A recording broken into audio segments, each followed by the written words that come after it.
L'ambiguïté dans les relations est le poison des cœurs sincères. On est dans un monde où les gens ne veulent plus se prononcer. Vous voulez pas être clair dans les relations. Qu'est-ce que tu veux? Il faut à présent exiger une position.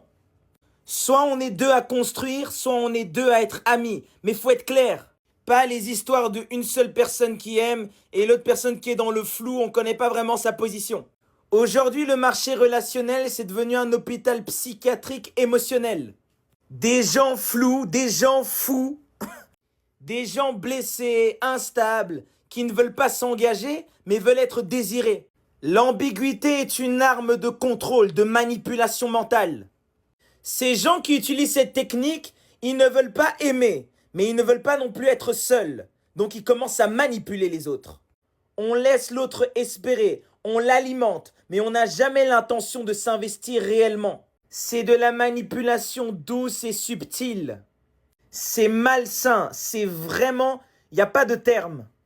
Khalil Gibran, il disait, là où l'amour ne se dit pas, c'est souvent qu'il est déjà mort ou qu'il n'a jamais existé. Si tu veux être libre, tu dois forcer l'autre personne à clarifier son intention, sans aucune pitié. L'ambiguïté détruit plus de cœur que l'absence. Marc Aurèle disait « Mieux vaut une vérité brutale qu'un espoir nourri par des gestes vides ». Tu ne peux pas continuer à construire sur du flou, arrête ça.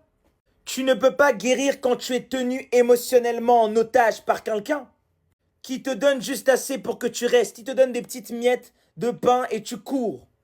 Pour vous élever, vous devez couper tous les liens avec les personnes qui n'ont pas clarifié leur intention. Car ce sont des bandits, ces gens-là. Tous. L'amour vrai se reconnaît par la volonté, pas par l'indécision.